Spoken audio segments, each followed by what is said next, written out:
إنا نحن نزلنا الذكر وإنا له لحافظون صدق الله المولانا العظيم۔ یہ سورہ ہجر کی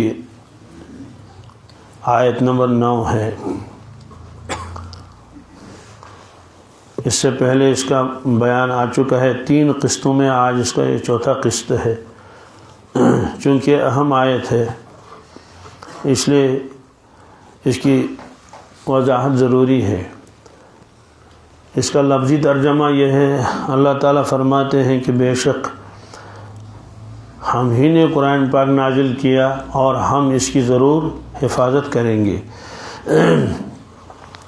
اس سے پہلے جتنی بھی کتابیں اللہ تعالیٰ نے بھیجی ہیں آسمان سے، ان کتابوں کو تو اللہ تعالیٰ نے ہی نازل فرمایا، لیکن ان کتابوں کی حفاظت کی ذمہ داری اللہ تبارک تعالیٰ نے انسانوں کے اوپر، اس امت کے اوپر ڈال دی جس امت کی طرف اس کتاب کو بھیجا گیا۔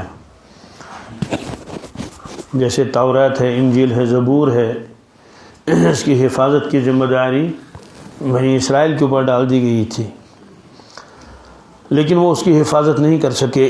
یہی وجہ ہے کہ دنیا میں اب ایک نسخہ بھی کہیں، نہ تورات کا، نہ انجیل کا، نہ زبور کا، جس کو یہ کہا جائے کہ یہ اللہ تعالیٰ کا کلام ہے، کیونکہ قرآن پاک نے خود فرمایا کہ وہ لوگ اللہ تعالیٰ کی کتاب میں اپنی باتیں شامل کرتے تھے، یحرفون الکلمہ عن مواضعہ، اور دوسری جگہ فرمایا یکتبون بایدیہم ثم یقولون ھذا من عند اللہ وما ھو من عند اللہ۔ وہ لوگ اپنے ہاتھوں سے لکھتے تھے عبارت تورات اور انجیل میں، پھر لوگوں سے کہتے تھے یہ اللہ کی جانب سے ہے۔ اللہ تعالیٰ فرماتے کہ نہیں، یہ میری جانب سے نہیں ہے، یہ تو خود ہی نے لکھا ہے۔ اس لیے دنیا میں وہ کتابیں اصلی شکل میں نہیں رہے۔ اب بہت کم اس میں اللہ کا کلام ہے، جیسے آٹے میں نمک کے برابر۔ چونکہ قرآن مجید یہ آخری کتاب ہے، اللہ تعالیٰ کو یہ معلوم تھا پہلے سے ہی کہ اس کے بعد ہم کسی کتاب کو نازل نہیں کریں گے، لہذا یہ کتاب محفوظ رہنی چاہیے قیامت تک کے لیے۔ تو اس کی ذمہ داری اللہ تعالیٰ نے خود لے لی، کیونکہ اللہ تعالیٰ قادر مطلق ہے، اس کی حفاظت جو ہے جیسے اللہ کی شان ہے۔ تو یہی وجہ ہے کہ 1400 سے زیادہ زمانہ گزر گیا، اس میں کسی ایک سورت کی ایک آیت بھی ضائع نہیں ہوئی، اور نہ کسی سورت میں کسی آیت کا اضافہ کیا گیا، بالکل نہیں۔ جتنی آیتیں اس زمانے میں تھی وہی آیتیں آج بھی ہیں، اس کی تفصیل آ گئی۔ تو اب جو حفاظت اللہ نے کی، اس کا سب سے پہلے جو ہے طریقہ کیا اللہ تعالیٰ نے اختیار فرمایا کہ لوگوں کی جو سینے ہیں اس میں اللہ نے اس کو محفوظ کر دیا۔ اور جب وحی نازل ہوتی تھی اللہ کے نبی صلی اللہ علیہ وسلم کے اوپر، ابتداء میں آپ جلدی اس کو یاد کرنے کی کوشش کرتے تھے، تو اللہ تعالیٰ نے منع فرمایا لا تحرک بہ لسانک لتعجل بہ، یا رسول اللہ صلی اللہ علیہ وسلم آپ جلدی نہ کیا کیجیے، ان علینا جمعہ و قرآنہ، اس قرآن پاک کو آپ کے سینے مبارک میں محفوظ رکھنا یہ ہمارا کام ہے، پھر جب آپ اس کی تلاوت کریں گے یہ بھی ہماری ذمہ ہے، پھر جو مضامین اس کے اندر لکھے ہوئے ہیں، تفصیل نہیں ہے، اجمال ہے، مجمل ہے، تو اس کی وضاحت یہ بھی ہمارے ذمہ ہے، یعنی ہم آپ کو خود پڑھائیں گے، سنقرئک فلا تنسیٰ، ہم آپ کو پڑھائیں گے، آپ بھولیں گے نہیں۔ تو جتنا قرآن پاک نازل ہوتا تھا بغیر یاد کیے از قدرت، وہ سارا قرآن پاک یاد رہتا تھا رسول اللہ صلی اللہ علیہ وسلم کو، پھر آپ بھولتے بھی نہیں تھے، اتنا پختہ۔ اس کے بعد آپ کاتبوں کو بلاتے تھے کہ بھائی قرآن پاک لکھو، تو مختلف کاتب تھے جن کی تفصیل پہلے آ چکی ہے، وہ لوگ کسی نہ کسی چیز کو لاتے تھے جس پر بھی لکھا جا سکتا ہے. عام طور سے وہ کھال استعمال کرتے تھے اس کے لیے، اونٹ کی کھال اور بکری کی کھال اور دوسری کھالیں. اسی طرح سے پتھر کے سل استعمال کرتے تھے، اس پر قرآن پاک لکھتے تھے.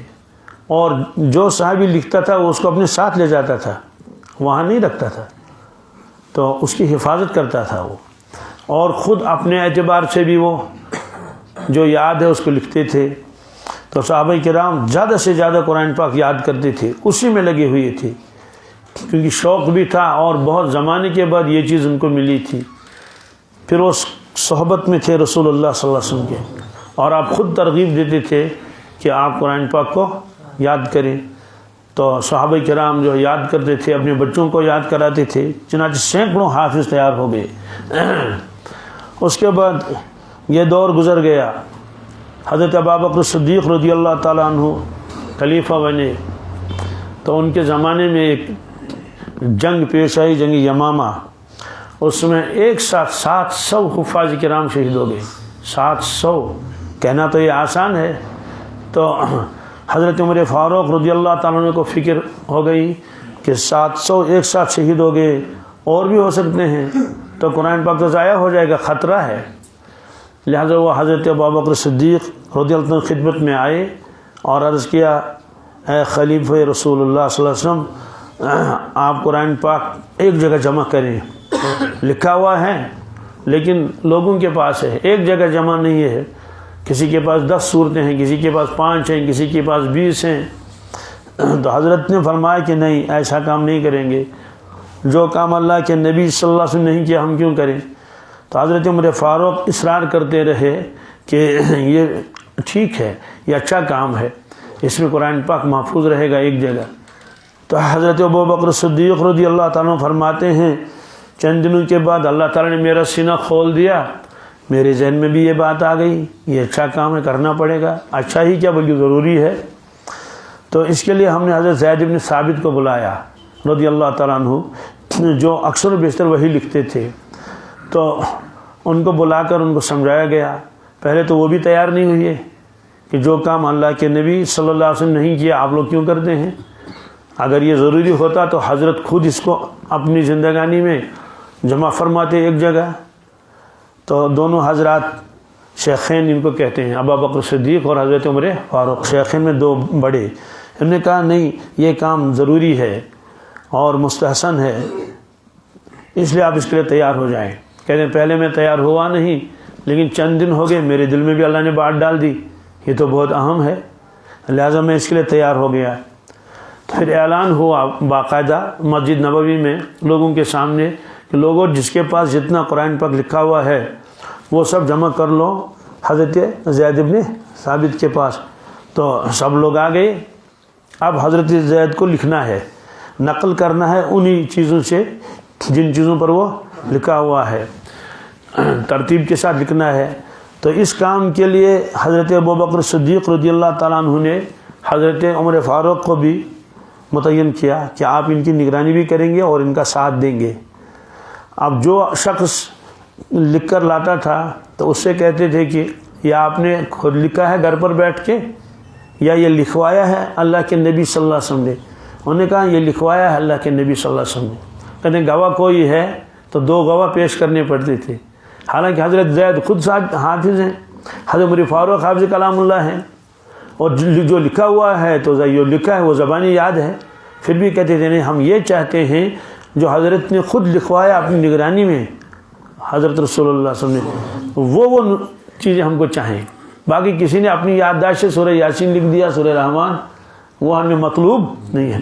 تو لوگ اسی کو لے کر آئے کہ ہاں یہ میں نے حضور کی خدمت موجودگی میں لکھا ہے. تو اس طرح سے قرآن پاک جمع کیا.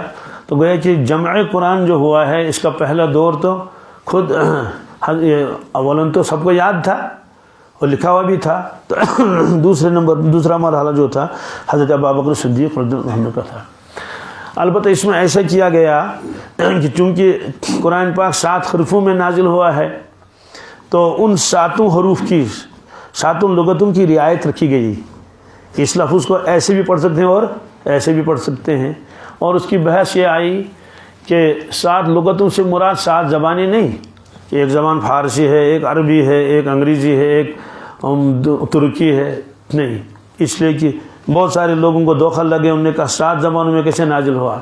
تو وہ اصل یہ ہے کہ زبان تو ایک ہی ہے، زبان تو لیکن لہجہ الگ الگ ہے. جیسے ہم سب کشمیری ہیں لیکن ہمارا لہجہ کچھ اور ہے اور یہاں کے لوگوں کا لہجہ کچھ اور ہے اور سری نگر والوں کا لہجہ کچھ اور ہے.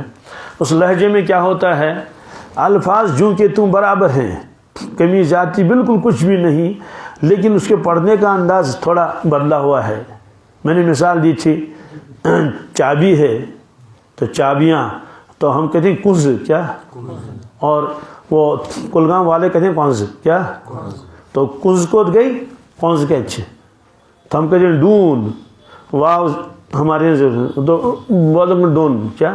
ڈون کہتے ہیں، ڈوئن کل، ڈوئن کل، ڈوئن کل، اس میں ڈوئن کل، ڈوئن کل. تو دونوں کا مطلب یہی ہے لیکن الفاظ بدلے ہوئے ہیں، یعنی اضافہ ہے، کبھی اضافہ بھی ہوتا ہے کبھی اضافہ نہیں ہوتا. ہم لوگ کہتے ہیں کھون چون، کیا؟ یون گچھن، یون، لیکن یہاں پلوامہ والے کہتے ہیں کھوان چوان، یوان گچھان، وچھان دوان. یہ ایک الف کا اضافہ کرتے ہیں، کس کا؟ کھون کھوان. تو اس کا مطلب بھی ہے، اس کا مطلب یہ مطلب تو نہیں بدلا، لیکن ہمارا لہجہ کچھ اور ہے، یہاں کا لہجہ کچھ اور ہے. تو معلوم ہے کہ صرف ایک حرف کا اضافہ ہوا، ایک حرف کا. اور اسی طرح سے کبھی کبھی ایسا ہوتا ہے مفہوم تو وہی ہے لیکن الفاظ بالکل بدل گئے، الفاظ بالکل بدل گئے. ٹھنڈے پانی کو ہم کہتے ہیں ہندر آب، کیا؟ بعض لوگ تو سمجھتے بھی نہیں، ہم کہتے ہیں ترن آب، کیا؟ تو ترن، تو ہندر بھی ٹھنڈے کو کہتے ہیں، ترن بھی ٹھنڈے کو کہتے ہیں، دونوں کشمیری ہیں، وہ بھی اور یہ بھی. تو کیا یہ اور زبانوں میں نہیں ہو سکتا ہے؟ عرب میں بھی ہو سکتا ہے نا. اس طرح سے وہاں لغتیں الگ الگ تھیں. بنو طے کی لغت کچھ اور تھی اور قریش کی لغت کچھ اور تھی. اس کا مطلب نہیں بالکل ایسا نہیں، کوئی لفظ بدلا ہوا ہوتا ہے. تو اسی طرح سے انداز، یہ ساری چیزیں. تو جو رسم الخط اس وقت لکھ دیا گیا اس میں ان سب چیزوں کی رعایت رکھ دی گئی، لیکن اہل عرب جانتے تھے یہ کوئی اختلاف نہیں ہے. لیکن جب عجم میں قرآن پاک پہنچا، عجم میں روم ہے اور ایران ہے اور باقی ساری چیزیں ہیں، وہ لوگ چونکہ عرب نہیں تھے اس لیے وہ ان معمولی اس تفاوت کی وجہ سے آپس میں اختلاف کرنے لگے. اتنا لمبا اختلاف کہ ایک دوسرے کے اوپر جو کفر کا فتویٰ نہ لگانے لگے. تو حضرت عثمانی غنی رضی اللہ تعالیٰ کے زمانے میں یہ صورت پیش آئی. تو حضرت حذیفہ ابن یمان رضی اللہ تعالیٰ عنہ وہ آذربائیجان گئے تھے، آرمینیہ کے علاقے میں وہ مشغول تھے.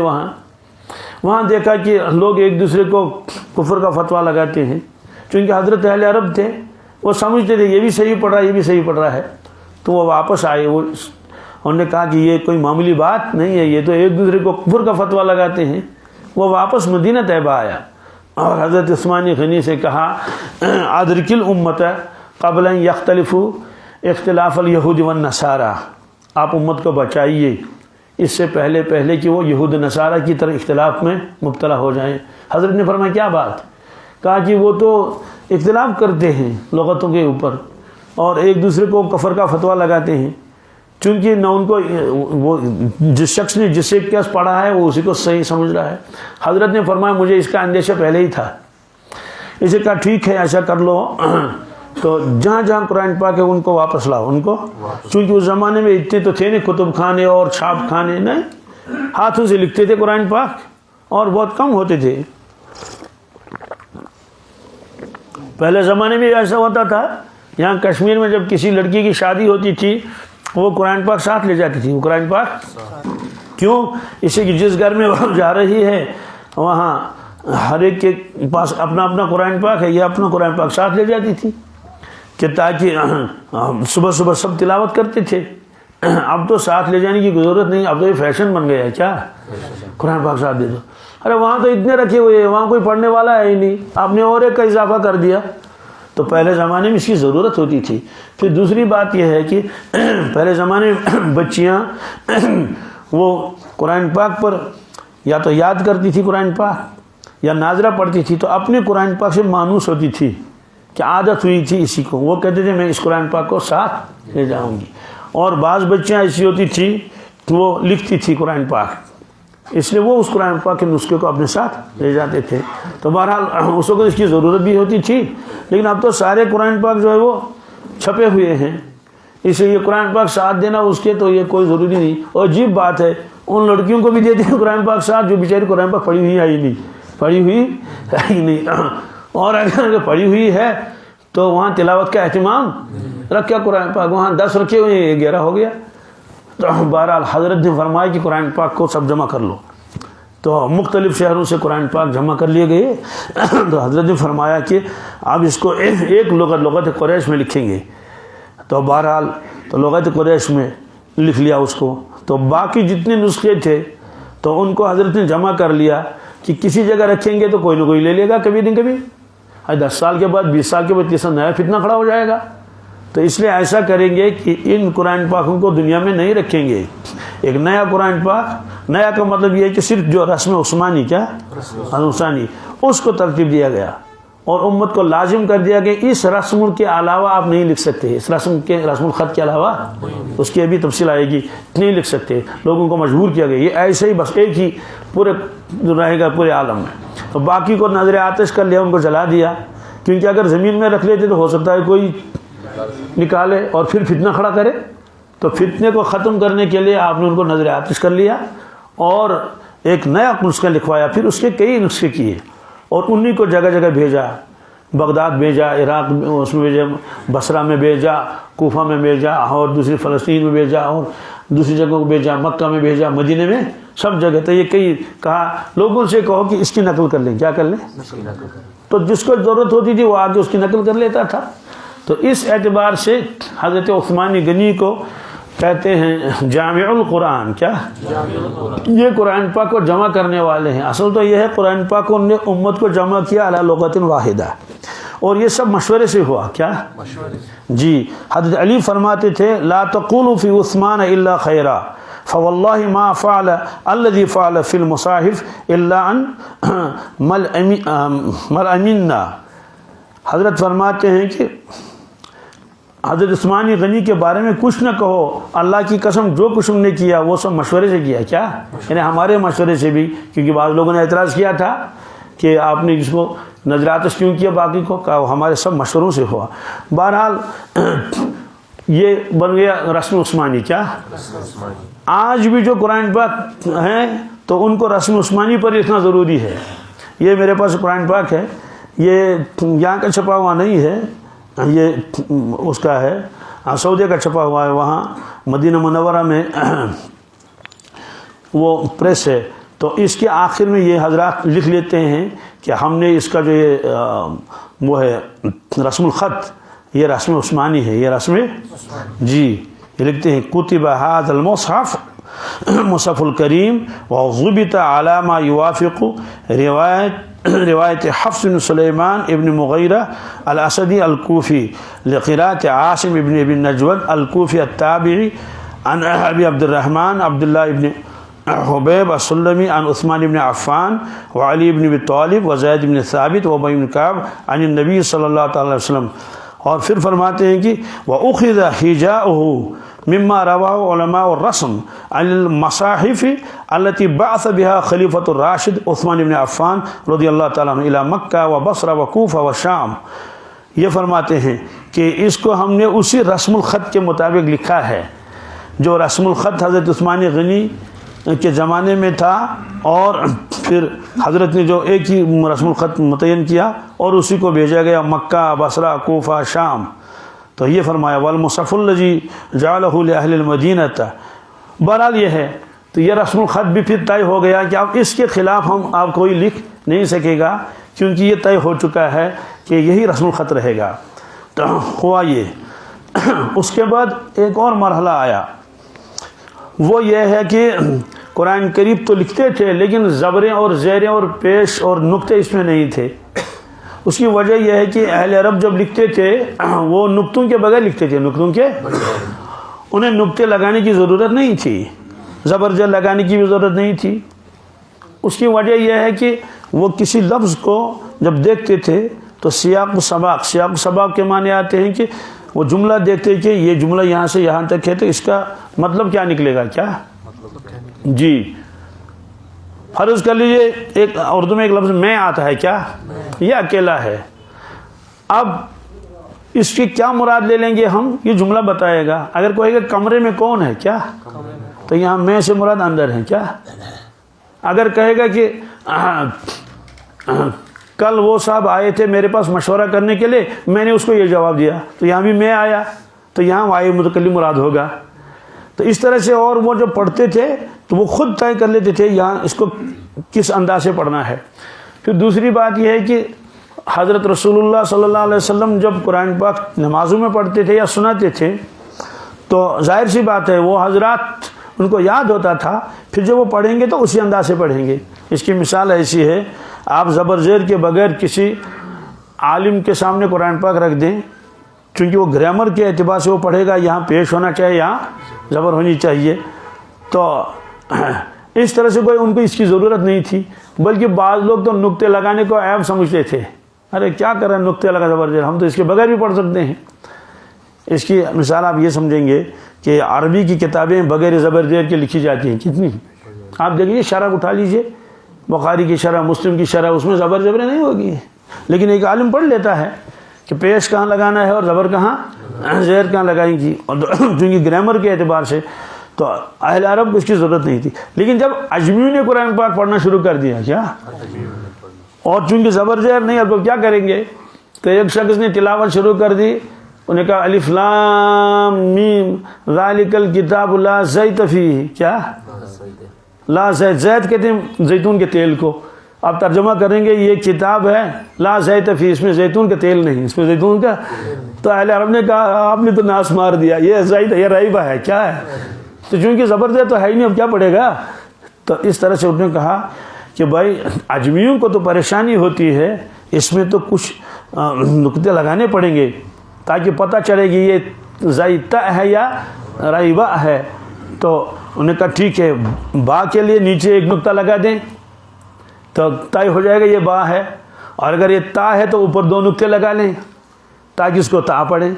ورنہ جب ہم لکھتے ہیں نا یہ با تا سا ہے نا، یہ تو سب ایک جیسے لکھے جاتے ہیں. اب نیچے نقطہ لگائیں گے سب لوگ کہیں گے یہ با ہے، اوپر دو نقطے لگائیں گے سب لوگ کہیں گے یہ تا ہے، اوپر تین نقطے لگائیں گے یہ سا ہے، اور اردو میں نیچے تین لوگ لگیں گے تو یہ پے ہے، بے پے جس کو ہم کشمیری کہتے ہیں. تو جیم چیم ہائی کھائی ہے نا، اس کو جیم چیم ہائی کھائی کیسے سمجھنا سونا نہیں تھی، جیم چیم ہا اور خا. تو جیم سب ان کی شکل ایک ہے، پیٹ کے اندر نقطہ لگا لیں گے تو جیم ہو جائے گا، پیٹ کے اندر تین نقطے لگائیں گے تو چیم ہو جائے گا، اور بغیر نقطوں کے رکھیں گے تو ہا ہو جائے گا، اور سر کے اوپر نقطہ لگائیں گے تو خا ہو جائے گا. یہی حال دال و ڈال کا بھی ہے، یہی حال سین اور شین کا بھی ہے. صرف دانت رکھیں گے اور بغیر نقطوں کے تو سین ہے، اور سین کے اوپر تین نقطے لگانے کے تو شین ہے. عین اور غین بھی ایک جیسا لکھا جاتا ہے، اب بغیر نقطے کے ہوگا تو عین پڑھیں گے، اور سر کے اوپر نقطہ لگا دیں گے تو غین ہو جائے گا. تو اس طرح سے ان نقطوں کے ذریعے سے انہوں نے آسان کر دیا کہ اگر کوئی عجمی آدمی پڑھنا چاہیے تو وہ اس کو پڑھ سکے. تو چلا یہ ایک دور. اس کے بعد حرکات کا سلسلہ آیا، کس کا، بھائی اس میں حرکتیں لگانی چاہیے کہ ایاک نعبد تال پر پیش لگانا ہے تو کوئی اس کی علامت مقرر کر لو، اور کسی جگہ زیر بھی آ سکتی ہے، نون پر پیش بھی ہو سکتا ہے. تو اس کے لیے پھر انہوں نے شروع کر دیا کہ ہم اس کے اوپر حرکت لگائیں گے. کیا نقطہ کے معنی آتے ہیں پھوڑ، حرکت تو ہوتے ہیں زبر زیر پیش کو. اب سوال ہے یہ کام بھی امت نے انجام دیا. اب یہ فیصلہ کرنا بہت مشکل ہے، یہ نقطے لگائے کس نے، کیا یہ حرکتیں کس نے لگائی. بعض حضرات فرماتے ہیں یہ ایک شخص گزرے ہیں ابو الاسود، کیا ابو الاسود دو علی. سوال اس کو کس نے کہا، حضرت علی رضی اللہ تعالیٰ نے فرمایا کہ تم زبر زیر لگا لو، زبر زیر. بعض کہیں گے یہ حجاج بن یوسف نے کیا، اس نے خود نہیں کیا بلکہ حضرت حسن بصری، یحییٰ ابن یعمر، نضر ابن عاصم، ان کو بتایا کہ کام میں لگا لیا، بھائی قرآن پاک پر زبر زیر پیش لگا دو، اور ان کی علامتیں متعین کر لی. تو خلاصہ یہ ہے کہ مل جل کر سب لوگوں نے اس کام کو انجام دے دیا. تو یہ اور ایک اس میں جو ہے وہ لوگوں نے محنت کر کے اس کو اور آسان بنا دیا. اصل میں یہ بالکل ایسے ہے جیسے ایک شخص نے مکان بنا لیا اور جو اہم چیزیں تھیں وہ تو رکھ دی، اور پھر دوسرا کام جو اس کے علاوہ تھا تزئین کا، کس کا، تو وہ دوسروں کے ہاتھ پہ چھوڑ دیا. مثلا اللہ کے نبی صلی اللہ علیہ وسلم نے قرآن پاک لکھوایا، یاد کرایا، دنیا سے تشریف لے گئے. حضرت کو معلوم تھا کہ امت بیٹھے گی نہیں، باقی کام یہ خود کرے گی. مثلا یہی زبر زیر لگانے کا کام، نقطے لگانے کا یہ امت نے کیا. اور یہ تو بالکل ایسا ہی ہے کہ جب جیسے آپ کسی چیز کو آسان بنانے کے لیے اور اس میں لگا لیں، جیسے آپ رنگ کر لیتے ہیں وہ اور خوبصورت بنانے کے لیے، تو یہ ساری چیزیں ہوئی. اس کے بعد ایک اور کام ہوا کہ اس کی منزلیں متعین کر لی. کیا کر لی؟ فرماتے ہیں یہ منزلیں یہ دور صحابہ سے ہی تھا، یہ دور صحابہ ہی سے تھا یہ منزلوں کا مقرر کرنا. تو 7 منزلیں مقرر کر لی. کتنی؟ 7. اس کی وجہ یہ ہے کہ معمول تھا وہ ہر ہفتے میں ایک قرآن پاک ختم کرتے تھے. اسلاف، صحابہ، تابعین، یہ ایک ہفتے میں قرآن پاک یہ عام معمول تھا. بعض لوگ 3 ہی دنوں میں ختم کرتے تھے، لیکن 3 دن میں ختم کرنا یہ ذرا بھاری ہے، اس لیے امت نے آسانی کے لیے بس 3. تو منزلیں مقرر کر لی. یہ منزلیں لکھی ہوئی ہیں 7 منزلیں. کتنی؟ جی. اور یاد رکھنے کے لیے ایک ورڈ یاد رکھنا ہے تو 7 منزلیں یاد رہیں گے. فمی بشوقین. کیا؟ فا سے مراد سورہ فاتحہ، میم سے مراد سورہ مائدہ. یعنی پہلی منزل، پہلا اس کو منزل بھی کہتے ہیں اور حزب بھی کہتے ہیں. کیا؟ جی. ہمارے اردو قرآن پاک میں لکھا رہتا ہے منزل، عرب کی قرآن پاک میں لکھتا ہے حزب. کیا؟ اس کی جمع احزاب ہے. تو فمی بشوقین، فا سے مراد سورہ فاتحہ ہے. اب سورہ فاتحہ، اب آگے آئے گا فمی میم مائدہ، تو مائدہ سے دوسری منزل شروع ہو جائے گی. فمی، یا سے مراد یونس سے، تو سورہ یونس سے تیسری منزل شروع ہو جائے گی. فمی بی، با سے مراد بنی اسرائیل ہے. بی شوقین، شین سے مراد شعراء. کیا؟ ایک ہے شورا، ایک ہے شعراء. یہ دونوں الگ الگ ہیں نا. شورا معنی مشورہ کرنا، شعراء یہ شاعر کی جمع ہے، شعراء. تو فمی بشوقین، واو سے مراد والصافات ہے. تو فمی بشوقین، قین سے مراد سورہ قاف. تو سورہ قاف سے 7ویں منزل شروع ہو جاتی ہے والناس تک. تو یہ 7 منزلیں انہوں نے طے کر لی. اور حضرت اوس بن حذیفہ فرماتے ہیں میں نے صحابہ سے پوچھا کہ آپ نے قرآن پاک کے کتنے حزب بنائے ہیں؟ انہوں نے جواب دیا بھائی ایک حزب 3 سورتوں کا ہے، پہلا والا. دوسرا 5 سورتوں کا ہے. تیسرا 7 سورتوں کا ہے. چوتھا 9 سورتوں کا ہے. پانچواں 11 سورتوں کا ہے. چھٹا 13 سورتوں کا ہے. اور آخری جو ہے وہ قاف سے لے کر ختم تک ہے. تو بہرحال یہ ایک تقسیم کر لی انہوں نے کس چیز کی؟ منزلوں کی.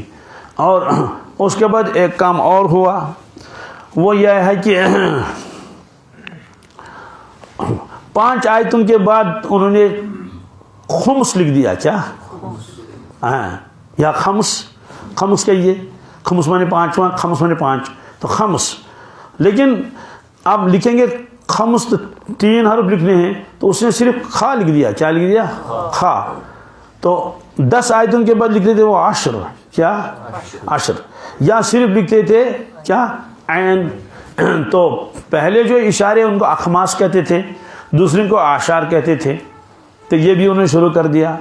اس کے بعد پھر ایک اور کام ہوا، وہ یہ ہے کہ اس کے رکوع متعین کر لیے. کیا؟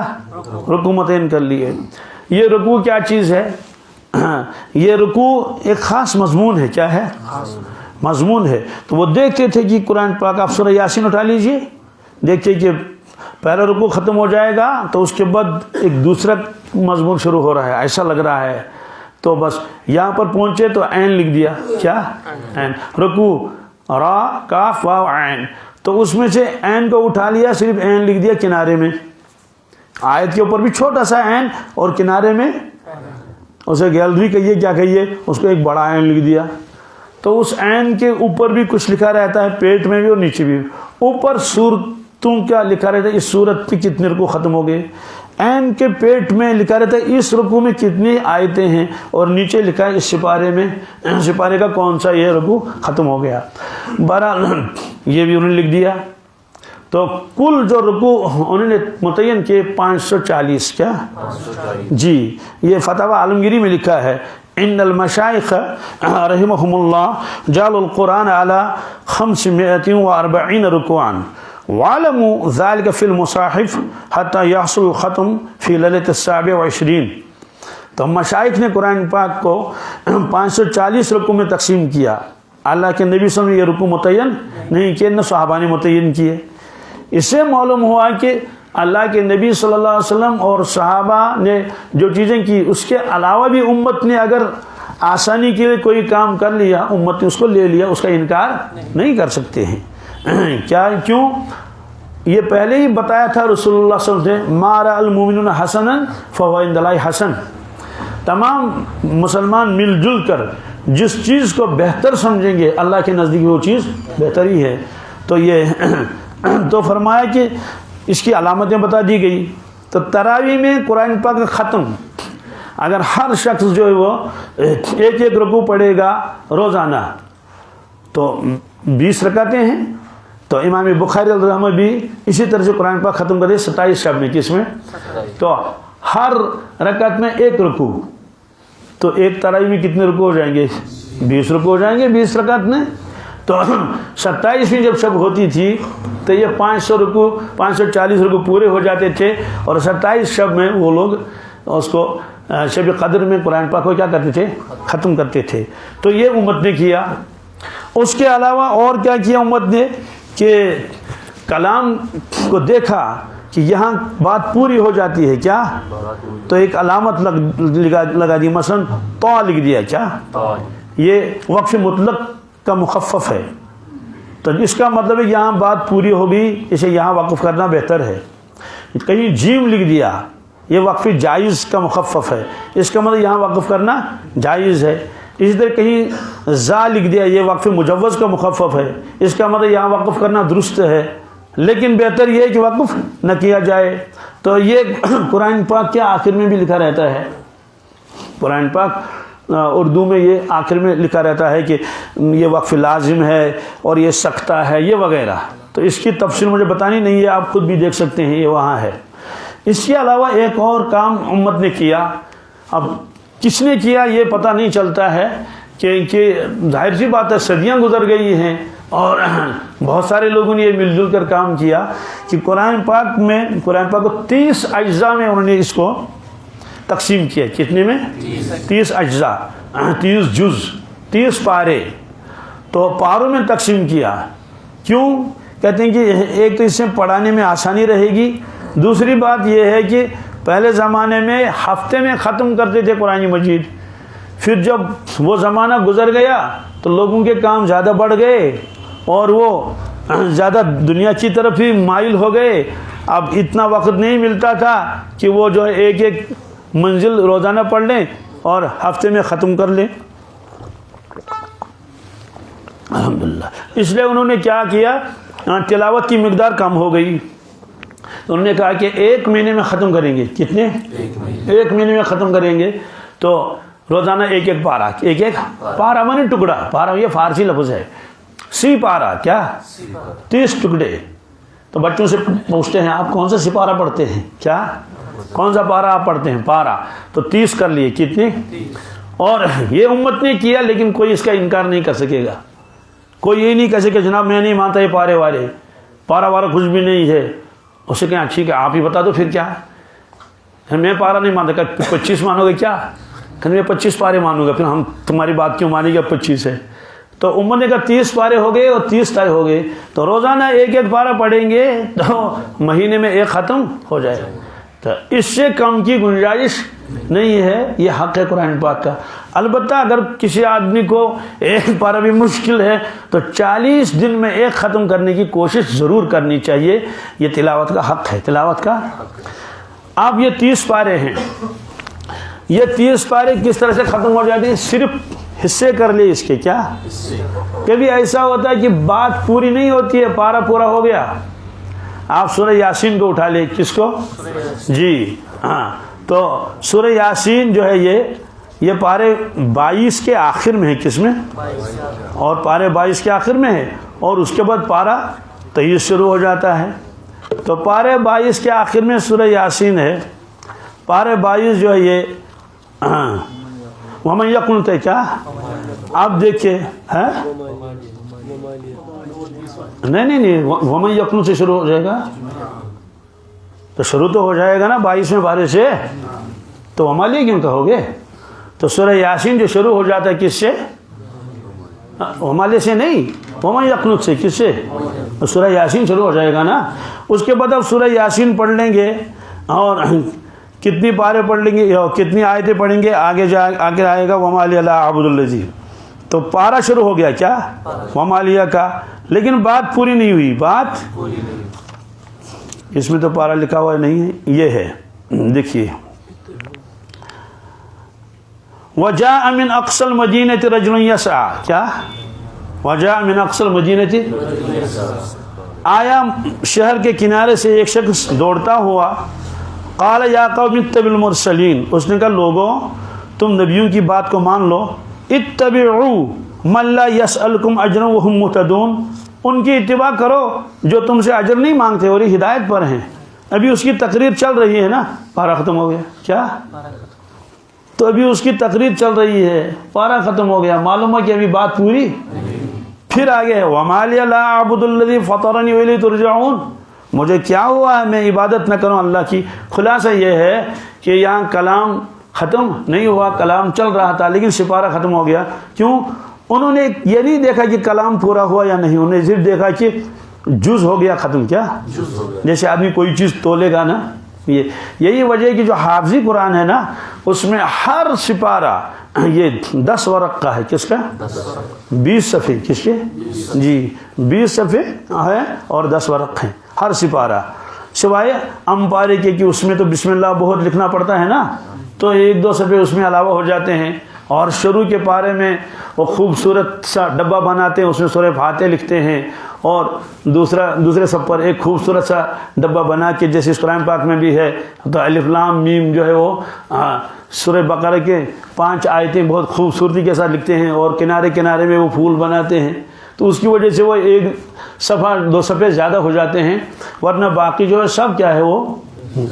اب یہ پارے بھی، ان پاروں کے نام بھی رکھے. نام کیسے رکھے؟ نام اس طرح کے جس لفظ سے پارہ شروع ہوتا تھا، پارہ تو اس سپارے کا نام وہی رکھا. مثلا الف لام میم سیقول تلک الرسول لن تنالوا والمحصنات لا يحب الله واذا سمعوا ولو اننا قال الملأ وعلموا يعتذرون وما من دابة وما أبرئ ربما سبحان الذي. اور قال علم اقترب للناس قد افلح المؤمنون وقال الذين امن خلقوا السماء ومن يقنط وما لي فمن اظلم. اور الیہ يرد ہے جی الیہ يرد حامیم قال فما خطبكم قد سمع اللہ تبارک الذی. اور اما تو جو پارہ جس لفظ سے شروع ہو جاتا تھا اسی سے پارے کا نام رکھ دیا. اور اہل عرب پاروں کے نام بہت کم جانتے ہیں. سوال وہ کیا کرتے ہیں؟ وہ کہتے ہیں الجزء الاول. کیا؟ الجزء الثانی، الجزء الثالث. چونکہ جو قرآن پاک میرے سامنے ہے یہ وہیں کا چھپا ہوا ہے، تو میرے سامنے اس وقت الجزء الثالث عشر، یہ اس میں لکھا کہ یہ 13واں پارہ ہے. کیا؟ 13واں پارہ، یعنی 13واں جز. 13 معلوم ہے چونکہ یہ امت نے متعین کیا ہے، اس لیے سیقول کو سیقول کہنا کوئی اتنا ضروری نہیں ہے. دوسرا جز بھی کہہ سکتے ہیں، سیقول بھی کہہ سکتے ہیں، چونکہ جو دوسرا جز ہے وہی سیقول ہے، جو 15واں جز ہے وہی سبحان اللہ جی ہے. تو یہ ہوا. اب ایک اور چیز میں بتانا چاہتا ہوں، بہت اہم ہے.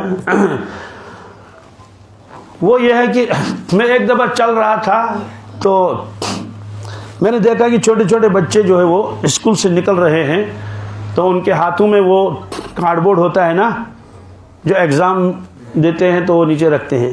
تو میں نے ایک بچے سے پوچھا کہ بیٹے کس سبجیکٹ کا امتحان تھا؟ تو اس نے کہا اسلامیات کا. کس کا؟ اسلامیات. میں نے اسے کہا بھائی مجھے یہ کوسچن پیپر دکھاؤ. میں نے کہا میں بھی دیکھ لوں بھائی کیا ہے. تو میں نے دیکھ لیا اوپر سے نیچے تک اسلامیات کا پرچہ تھا، لیکن اس میں ایک سوال میں نے ایسا دیکھا میں حیران ہو گیا. میں نے کہا یا اللہ یہ کیا چیز ہے؟ آپ کا دھیان میری طرف ہے نا. سوال کیا تھا؟ وہ کون سی صورت ہے جو قرآن شریف سے خارج ہے؟ کیا وہ کون سی صورت ہے جو قرآن شریف سے خارج ہے؟ تو یہ دیکھتی میں نے پڑھا انا للہ و انا الیہ راجعون. قرآن پاک سے کون سی صورت خارج ہے؟ کوئی بھی نہیں. قرآن پاک 114 صورتیں ہیں اور پہلی صورت کیا ہے؟ الحمد شریف ہے. پہلی صورت الحمد شریف ہے، آخری صورت الناس ہے. ہوا یہ کہ وہ لوگ دیکھتے ہیں کہ یہاں الف لام میم کے اوپر الف لام لکھا ہوا ہے، الحمد شریف کے اوپر کچھ لکھا ہوا ہے ہی نہیں. حالانکہ یہ تو جزء اول میں ہے. کس میں؟ تو جو لوگ الف لام کہتے ہی نہیں اس کو، جیسے اہل عرب الجزء الاول الجزء، ان سے پوچھے الحمد شریف کہاں ہے، کہتے ہیں الجزء الاول میں ہے. کیا؟ تو یہاں ہم لوگوں کو دھوکہ لگ رہا ہے چونکہ اوپر الف لام نہیں لکھا ہوا ہے تو وہ کہتے ہیں کہ شاید یہ قرآن اس سے خارج ہے. یہ اس سے خارج نہیں ہے. دوسری بات یہ ہے کہ یہ بھی سنا کہ بعض لوگ بحث کر رہے تھے کہ امام کے پیچھے سورہ فاتحہ پڑھنی چاہیے یا نہیں. ہمارے یہاں احناف تو کہتے ہیں کہ بھائی الحمد بھی پڑھنے کی ضرورت نہیں ہے اور ضم سورہ پڑھنے کی بھی ضرورت نہیں ہے. دلائل اپنی جگہ ہے. بعض حضرات کے یہاں الحمد شریف پڑھنا ضروری ہے، ان کے پاس بھی دلائل ہیں. اب سوال یہ ہے کہ ایک جگہ بحث ہو رہی تھی، دو شخص کہتے تھے. ایک حنفی تھا، وہ کہتا تھا وَإِذَا قُرِئَ الْقُرْآنُ فَاسْتَمِعُوا لَهُ وَأَنصِتُوا لَعَلَّكُمْ تُرْحَمُونَ. جب قرآن پاک پڑھا جائے گا تو خاموش رہو، اس کو سنو اور خاموش رہو. فَاسْتَمِعُوا لَهُ، اس کو سنو اور خاموش بھی رہو تاکہ تم پر رحم کیا جائے گا. تو دوسرا اس کو جواب دیتا تھا یہ تو قرآن پاک کے بارے میں ہے، بالکل صحیح، خاموش رہنا چاہیے، لیکن الحمد کے بارے میں نہیں ہے. اس نے کہا کیوں؟ کہا الحمد قرآن پاک میں ہے ہی نہیں، وہ اس سے خارج ہے، وہ اس سے. میں نے کہا وہ دیکھیے بات کہاں سے کہاں پہنچ گئی. اب تو عام لوگ بھی اس بات کو بحث کر رہے اس کی، تو عوام بحث کرے گا تو نقصان ہی ہوگا نا. تو یہی سوال. پھر اس نے کیوں کہا کہ الحمد شریف جو یہ قرآن پاک سے خارج ہے؟ تو دلائل تو دوسرے دینے چاہیے نا جو ہوں. تو اب دلائل کیا ہے؟ قرآن پاک میں ایک آیت ہے، اسی سورہ ہجر میں آئے گی اس کی تفصیل. اللہ تعالیٰ فرماتے ہیں وَلَقَدْ آتَيْنَاكَ سَبْعًا مِّنَ الْمَثَانِي وَالْقُرْآنِ الْعَظِيمِ. یا رسول اللہ صلی اللہ علیہ وسلم، ہم نے آپ کو 7 آیتیں، 7 جس کو بار بار پڑھا جاتا ہے، دہرایا جاتا ہے نماز میں، وہ ہم نے آپ کو عطا کی. اور عظمت والا قرآن، عظمت والا قرآن. تو یہ اس موقع پر بتایا تھا جب بعض صحابہ کرام نے کہا کہ یہود و نصارہ کے پاس اتنی دولت ہے، کاش مسلمانوں کے پاس بھی ہوتی تو غربت بھی دور ہو جاتی اور دین کے کاموں میں یہ دولت آ جاتی. تو بتایا گیا کہ ہم نے تو آپ کو ایسی دولت عطا فرمائی، دنیا کی دولت اس کے سامنے کیا ہے؟ ہیج ہے. تو ہم نے آپ کو 7 آیتیں عطا کی ہیں. کتنی؟ اور عظمت والا قرآن، عظمت والا قرآن. تو آپ نے خود فرمایا کہ سورہ فاتحہ عرش کے خزانوں میں ایک خزانہ ہے، اور آیت الکرسی کے بارے میں فرمایا آیت الکرسی عرش کے خزانوں میں سے ایک خزانہ ہے. تو یہاں فرمایا ہم نے آپ کو عطا کیا 7 بار بار دہرانے والے آیتیں اور قرآن عظیم. تو اگر اس کو یوں کہیں گے میرے پاس زید اور بکر آیا تو زید الگ ہے اور بکر الگ ہے، تو 7 آیتیں دے دی اور قرآن عظیم، تو 7 آیتیں الگ ہیں اور قرآن عظیم الگ ہے، تو یہ 2 چیزیں ہیں.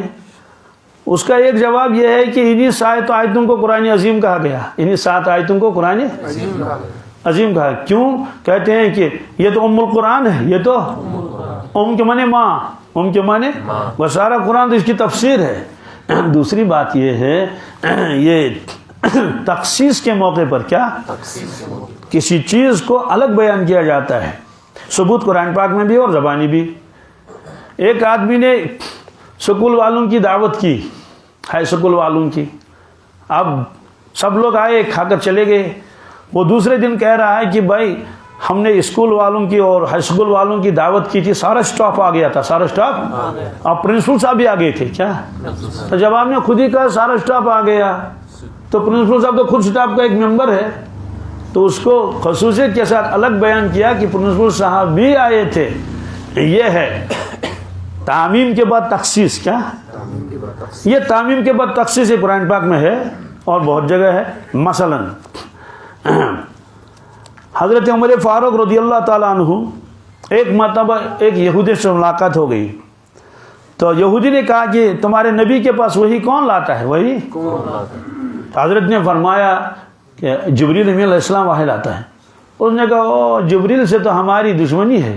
جبریل سے ہماری کہ کیوں دشمنی ہے؟ کہتے ہیں کہ وہ عذاب لاتا ہے. کیا ہے؟ اس لیے ہاں میکائیل اگر وہی لاتا تو ہم ضرور مانتے کیونکہ میکائیل بارش برساتا ہے. کیا؟ اور میکائیل کے ذمہ جو ہے وہ رزق کا ڈپارٹمنٹ ہے. کس کا؟ تو حضرت نے اس وقت فرمایا تھا من کان عدو لجبریل فإنه، یہ فرمایا تھا من کان عدو للہ وملائکتہ ورسلہ وجبریل ومیکائیل فإن اللہ عدو للکافرین. یہ جواب دیا حضرت عمر فاروق نے اس کو، یہودی کو. کیا؟ یہودی. جب واپس آئے تو ملاقات کی رسول اللہ صلی اللہ علیہ وسلم سے. آپ نے فرمایا یہی آیت تو نازل ہوئی، یہی آیت تو جو جواب آپ نے ان کو دے دیا. تو اب اس میں کیا لکھا ہے اس قرآن پاک میں؟ قل، آپ فرما لیجئے یہود سے. کس سے؟ من کان عدو لجبریل، جو جبریل کا دشمن ہو. کیا؟ تو جبریل کا کس میں کیا قصور ہے؟ کہتے ہیں کہ وہ تو وہ سزا لاتا ہے. فَإِنَّهُ نَزَّلُ عَلَى الْقَلْبِ بِإِذْنِ اللَّهِ. جبریل نے قرآن پاک نازل کیا اللہ کے حکم سے. کس سے؟ آپ کے دل مبارک پر. مصدقا لما بین یدیہ وہدی وبشریٰ للمؤمنین. یہ قرآن پاک تو تصدیق کرتا ہے ان کتابوں کی جو اس سے پہلے نازل ہوئی ہیں اور یہ ہدایت ہے، مومن کے لیے بشارت ہے. پھر فرمایا من کان عدوا للہ، جو آدمی دشمن ہو اللہ کا. کس کا؟ وملائکتہ، اس کے سارے فرشتوں کا. اس کے ورسلہ، اس کے. بس بات ہوگی ختم. وجبریل، کیا؟ ومیکائیل فإن اللہ عدو للکافرین. اب دیکھیے آیت، جو شخص دشمن ہو اللہ کا، اس کے سارے فرشتوں کا، اس کے سارے رسولوں کا اور جبریل کا. سوال فرشتوں کا تذکرہ تو ابھی آ چکا تھا، ابھی آیا نا. تو پھر جبریل اور میکائیل کی کیوں لائے؟ خصوصیت کی وجہ سے. کیا؟ کیونکہ یہ دو بڑے ہیں، یہ سردار ہیں ان کے. کن کے؟ فرشتے. یہ چار بڑے ہیں، ان میں دو یہ ہیں، جبریل اور میکائیل. تو یہودی آج بھی میکائیل کو ترجیح دیتے ہیں جبریل پر. کس پر؟ تو معلوم ہے یہ کہ یہ جو فرمایا کہ اس کو کہتے ہیں تخصیص بعد تعمیم. تخصیص، پہلے ایک عام حکم بیان کیا اس کے بعد خاص. کبھی پہلے خاص بیان کیا جاتا ہے پھر اس کے بعد عام. اور ایک بھی ہے اِنَّا أَوْحَيْنَا إِلَيْكَ كَمَا أَوْحَيْنَا إِلَى نُوحٍ وَالنَّبِيِّينَ مِن بَعْدِهِ. بے شک ہم نے آپ کی طرف وحی کی یا رسول اللہ صلی اللہ علیہ وسلم، جیسے ہم نے نوح کی طرف اور سب نبیوں کی طرف جو ان کے بعد آئے. کیا؟ بس بات ختم ہو گئی. ہم نے آپ کے اوپر وحی بھیجی اور نوح علیہ السلام کے اوپر، اور اس کے بعد جتنے نبی ان پر آئے ان کے پاس وحی. وَأَوْحَيْنَا إِلَى إِبْرَاهِيمَ، ہم نے وہی بھیجی ابراہیم کے اوپر، اسماعیل کے اوپر، اسحاق کے اوپر، یعقوب کے اوپر اور ان کے اسباط ذریعے جو نبی بنے، عیسیٰ اور ایوب اور یونس اور ہارون اور سلیمان اور وآتینا داؤد زبورا. ان سب نبیوں کا تذکرہ کیا. کیا سوال؟ اوپر تو تذکرہ آ ہی چکا تھا. کہتے ہیں یہ خصوصیت کی وجہ سے ان کا تذکرہ الگ سے کیا، ورنہ نبی میں تو یہ سب چپ آ ہی گئے تھے. تو کون آدمی یہ کہے گا سوال وہ کون سا فرشتہ ہے جو فرشتوں سے خارج ہے؟ وہ کون سا فرشتہ ہے جو فرشتوں سے؟ جواب وہ جبریل ہے. یہ تو لکھنا پڑے گا نا. اسے کہیں دلیل تو کہیں گے دیکھو پہلے ملائکہ کا تذکرہ کیا پھر کس کا؟ جبریل اور میکائیل کا. پہلے سارے نبیوں کا تذکرہ کیا پھر چند حضرات کا کیا. تو وہ اپنی جگہ الگ ہے کہ فاتحہ پڑھنا چاہیے نہیں پڑھنا چاہیے، لیکن یہ تصور دینا امت کو کہ سورہ فاتحہ قرآن پاک سے خارج ہے، دوستو یہ جہالت ہے. کیا ہے؟ کیوں؟ یہ اس کے اوپر پارا نہیں لکھا ہوا. یہ پارے تو امت نے بنائے ہیں. کس نے؟ نہ حضور پاک نے یہ حکم دے دیا نہ صحابہ کے زمانے میں پاروں کا تصور تھا. لیکن بہرحال مجھے صرف یہ بتانا ہے کہ سورہ فاتحہ پہلی صورت ہے. کیا ہے؟ اور امت نے جو محنت کی ہے، امت نے جو کس پر؟ قرآن پاک کا ساری زندگی اس کے اوپر لگا دی، ساری زندگی اس کے اوپر. تو بہرحال پھر اس کے بعد ایک اور مرحلہ آتا ہے وہ ہے کہ قرآن پاک کو چھاپنا. کیا جی 1113 ہجری میں پہلا قرآن پاک جو وہ چھاپا ہو گیا تھا جب پریس ایجاد ہو گیا تھا. تو اس کا نسخہ مصر میں ایک موجود ہے. اسی طرح سے پھر 1787 میں ایک نسخہ جو پریس بنا. اس کے بعد 1828 میں پھر ایران کے شہر تہران میں قرآن پاک کو لکھا گیا. اور بعض لوگوں نے پھر قرآن پاک کو لکھا ہے اس پر پتھروں پر. کس پر؟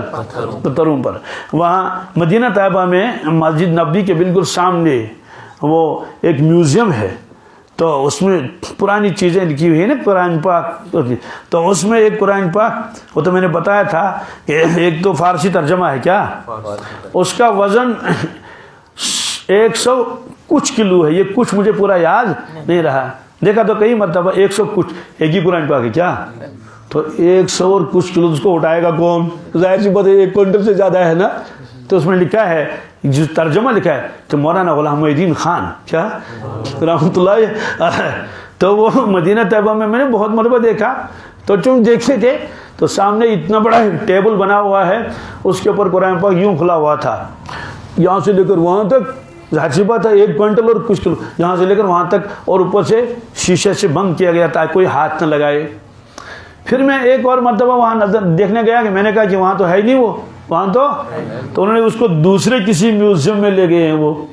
وہ اس کی جگہ پر کیا ہے اس کی جگہ پر اب قرآن پاک ہے وہ لکھا ہے کپڑے کے اوپر لیکن لکھا ہے دھاگے سے. کس سے؟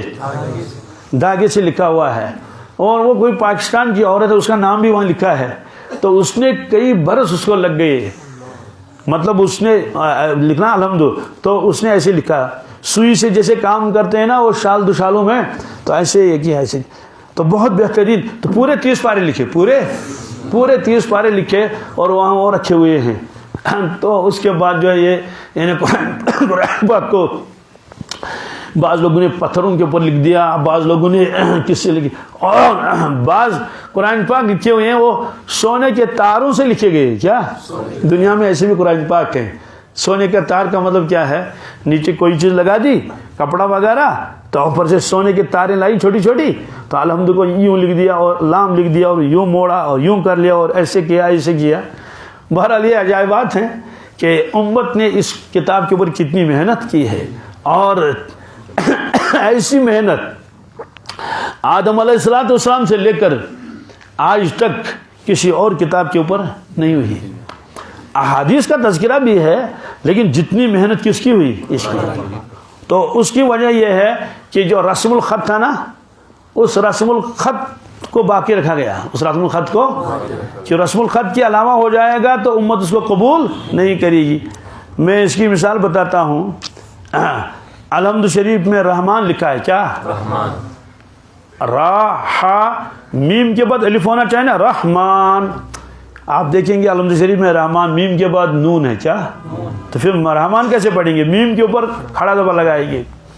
ایسے مالک یوم الدین تو میم الف ما ہونا چاہیے. بالکل نہیں. آپ دیکھ لیجئے کسی بھی قرآن پاک کو اٹھائیں گے وہاں میم لام اور کیف. کیا کیونکہ اس کے علاوہ جو قراتیں 7 قراتیں متواتر ہیں 7 قراتیں متواتر ہیں وہ پڑھائی جاتی ہیں باقاعدہ اس میں مدارس کے اندر 7 قراتیں. اور قرآن کے حضرات کے نام بھی ہیں. تو چونکہ ایک قرات میں آئے گا ملک یوم الدین. کیا تو اس لیے انہوں نے کہا میم لام کیف لکھ دو تو ملک بھی پڑھیں گے تو مالک بھی پڑھ سکتے ہیں. لیکن نمازوں میں کیا ایک ہی قرات ہوگی.